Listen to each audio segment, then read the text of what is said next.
only had one goal I needed to hit today: survive 19 miles. My longest run since getting injured back in September, and my checkpoint to put me on the path to my marathon block waiting for me around the corner. You could say I needed that target hit. After all of the testing, all of the rehab, all of the work behind the scenes, the successes and the setbacks, today I want to talk about where I'm actually at and where we, and I mean we, are going next. And I'll explain why I'm in bed later on in the video, but first let's go back in time, shall we? To this morning where I'm going to run a really, really long way. 5:52.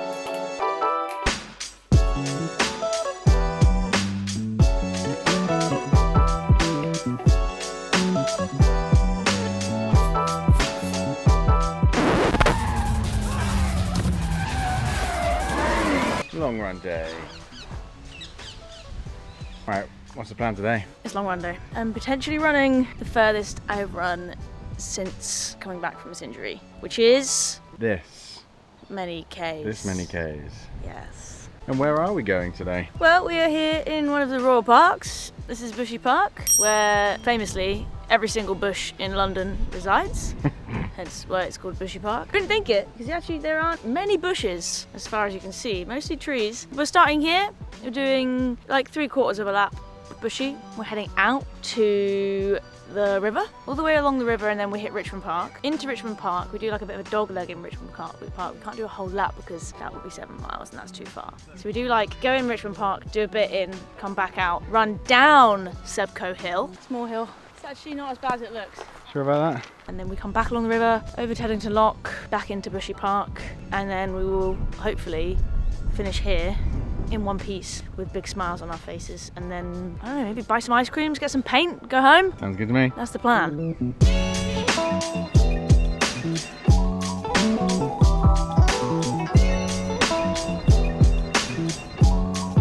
What happened? I've just realised that I have 2 right socks on. No. And that means we're doomed. All my years of experience, and I make a mistake like this, Rookie. I've really messed up.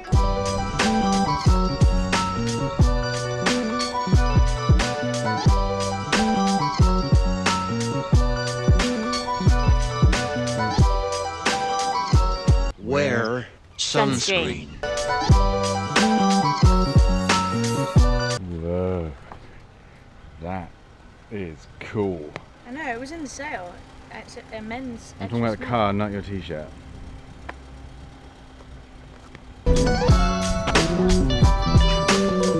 So this is the part of the video where I had planned to update you on how amazing training is going at the moment and being super positive about all of the positives in front of me. It feels kind of hard to do because the reality is at the moment it's felt really difficult, and there are some positives, but I don't believe in being toxically positive, and there are quite a few challenges, shall we say, that I've had to deal with. I suppose the last checkpoint that you guys will have on my training was the strength testing that I did, which was super helpful. I'm really glad that I got that done and put things in a really positive place because I am strong and there are just a few minor adjustments that need to be made. Since then, I haven't been super consistent with that strength training, but for a very good reason.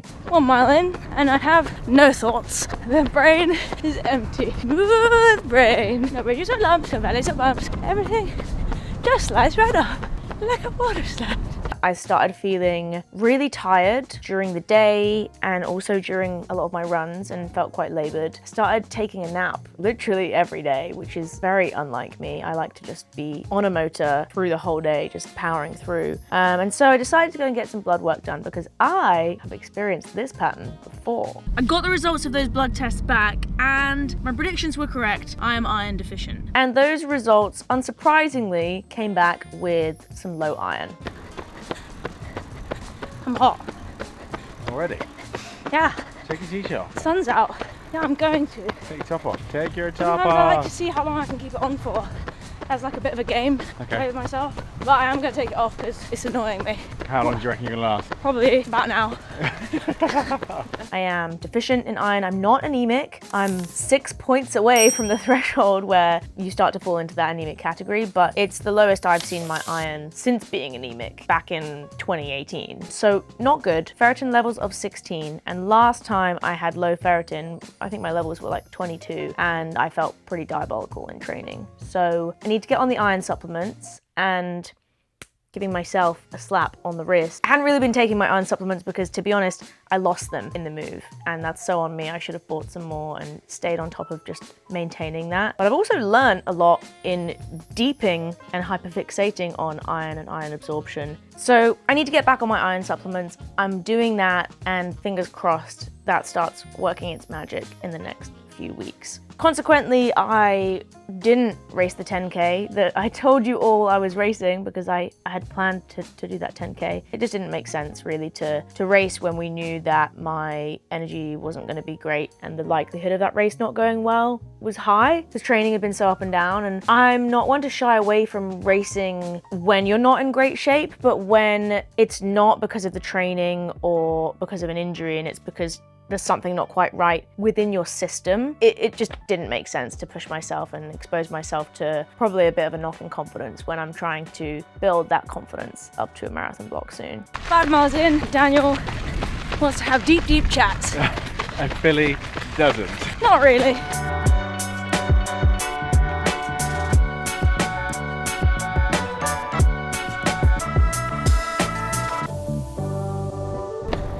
Six miles. Checkpoint 2, and something like almost a third done. Chillin'.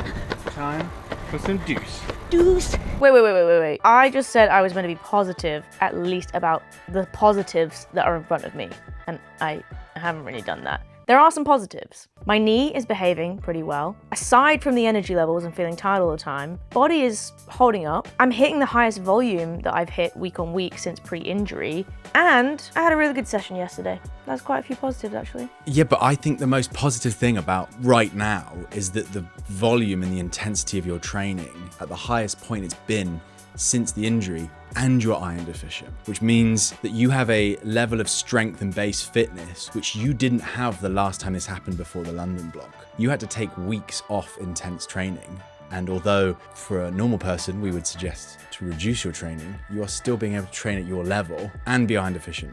We're dealing with it. Do you know what I mean? That's super positive. Yeah, that's a fair point. All right, 7 miles, how are you feeling? Pretty good. I'm surprised how quickly it's going. I potentially need the toilet. My Achilles hurts a little bit, but other than that, I'm doing good.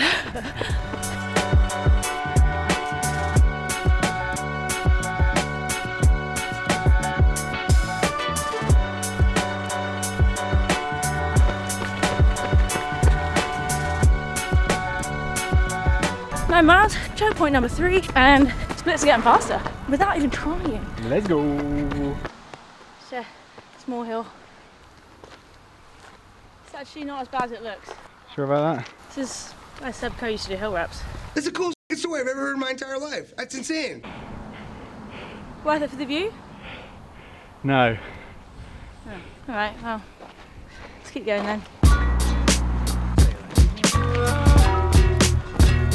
10 miles. I think that was my slowest split yet, just to bring me back down to earth after saying I was running so fast. Well, you just went up a ridiculous hill, so. That is very true. I'd be quite concerned if I ran my fastest split up that hill. I'd be in the wrong sport.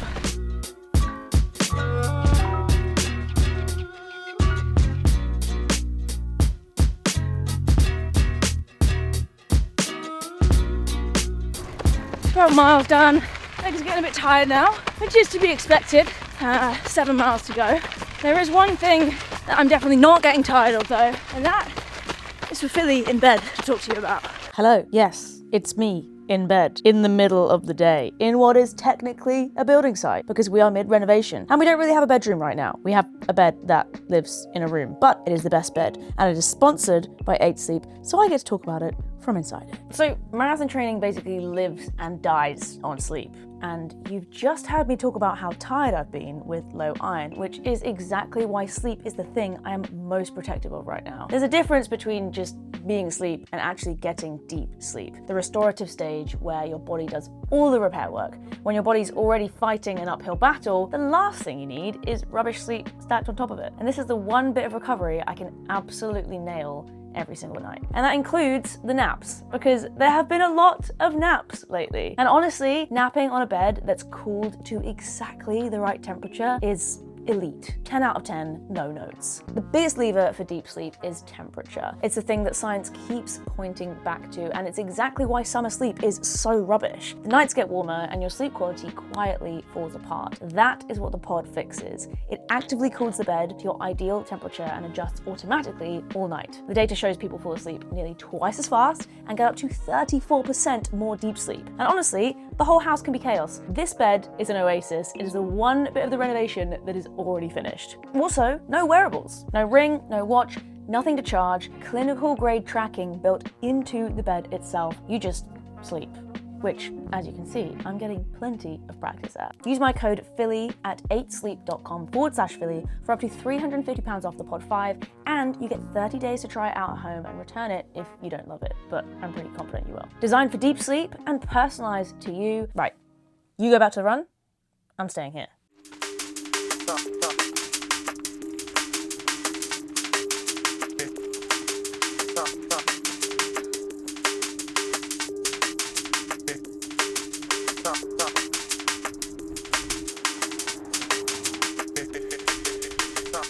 14, went down the business end, how are we doing? Yeah, my legs are feeling pretty heavy. I'm just kind of trying not to think about exactly how far I've got left the next mile. I said I would talk about where we are heading next. Physically, I'm racing a half marathon, and that is in Vancouver at the Seawees Lululemon Half Marathon in August. So that is my next official race, which is super exciting. I can't wait to go out there. I've never been to Canada before. Me and Daniel are gonna make a little trip out of it, and I'm gonna have some fun racing my first half marathon in a really long time. So if you wanna see that whole experience, the race, the weekend, the week in Canada that we're spending there afterwards, hit the subscribe button and your wish will be granted. 15 down, just said hello to the Kingston Regatta, pretended the cheers were for me, give me a little spur. Wow, look, so fast.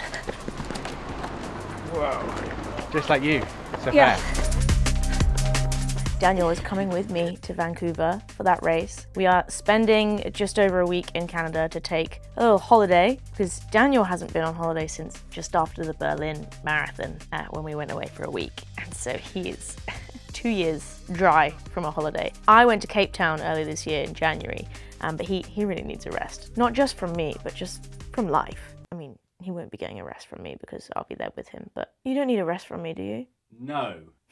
You sure about that? After that holiday, we are going straight to one of our favorite places, my favorite place to train, and that is Flagstaff, to get some altitude in, to run with friends, and to just get fit and build into a marathon block, an unconfirmed marathon block. I don't know which marathon I'm doing yet. I hope the marathon gods are listening, and they're gonna say, give Phily an answer soon, because she wants to know what she's doing. 16, that's the last checkpoint, last drink. Last drink, well, not until the end. Yeah, then I'm done. The next drink and ice cream. Yeah. All right, final drink done. What is the fueling strategy on long runs at the moment? So I've gone from a third of a bottle with like 30, what is it like, about 35 grams of carbs Yeah. every 20 minutes, or every 3 miles basically. I'm still doing that, but when I get to about halfway, instead of waiting 3 miles, after the third drink, I wait 2 miles, have a gel, just 30 grams, and wait another 2 miles, and I go back to drinks. So it kind of gets like one extra fueling stop in, and I'm using a gel as well. I'll have to tweak that when it comes to racing, because you only have a fueling station every 5k, roughly every 3 miles. But I can always carry a gel on me, so if I want to take a gel halfway between a fueling stop and then like just take one water or something, then I can do that. So what are you taking on per hour at the moment? About 100 grams. Cool. Yeah? Yeah? 17 yet. Nice. I'm hot now. Yeah. It's getting hot. I'm ready for this to be done. 2 more, let's go. But there's also the direction of where we're going, not physically, and that's kind of with YouTube and work and our lives. And I feel like post the wedding, which was an amazing day, we had an amazing chill week in the UK, just taking a little mini moon after that, not working. We kind of hit the blues a bit after all of that excitement and all of that fun. And I think it highlighted to us how little time we take off, because we got back from that week and I especially didn't want to come back to a house that is mid-renovation, work that I didn't feel like I'd had enough of a break from because we do so much, and just the humdrum of life. I think a lot of that is normal after having dopamine, exciting thing. It happens to me after a marathon block, it happens after exciting things. But some of it, I think, highlighted maybe where we've been doing a little too much and hovering, flirting with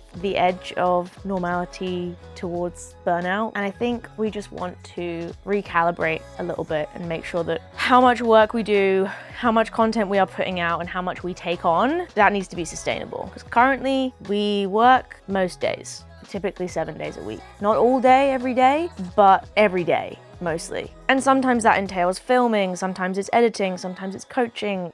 Every day it's also training. And I think when you're shuffling between lots of different modes, that can be super tiring as well. And I don't think we've ever really been super conscious about how we set up that life. We've just kind of evolved into it and it's great. And there are so many parts of it I love, the flexibility that it gives us, doing what we genuinely love. We just need to make sure we're not doing too much of it, that we kind of kill ourselves off in the process. 18 miles, just one more to go. One more to go. You got it. One more tiny little baby. Baby mile. Minuscule, pathetic, All right. joyous, enjoyable, Yes, exactly. lovely mile. Yes. It's a representation of the roller coaster of emotions you can go through on a long run. That's what that was. And I also don't want to lose sight of what we're doing this for. The whole idea that the center of everything that we do has always been that my running comes first. I have these goals, I want to be the best I can be, and everything else kind of fits around that and supports that. It's felt a little bit like the balance has flipped around a little bit recently, and the running I'm trying to fit in and trying to make work, but other things have taken priority. And sometimes that's life, but I don't want to squander this opportunity. I'm only young enough, fit enough, and able enough to do this once. And so, yeah, we're working on that. And we're very much still figuring out what that looks like practically and how we get from where we are now to where that happy place is. 19. How long are we going? Well, we'll just find the next path to loop us back. This bit's for free.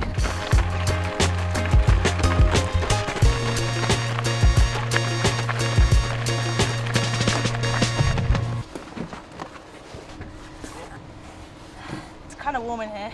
It's a black car. All right. 6-7.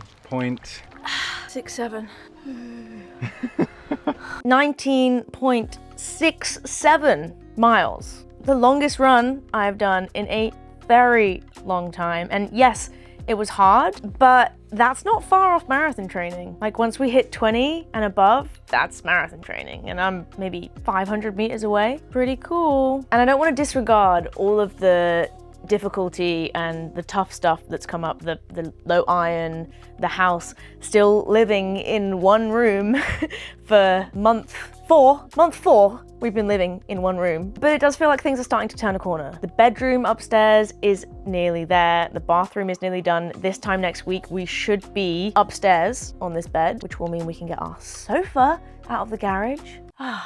Remember having a sofa? That's gonna be good. We're off to Flagstaff in a few weeks. I'm racing a half marathon. It does feel like things are turning around, and I feel like it's about time because it's been a long old road since I picked up that injury almost a year ago now. It's August next month. September last year was when I picked up that injury, and I'm ready to put it behind me and to have some exciting times ahead.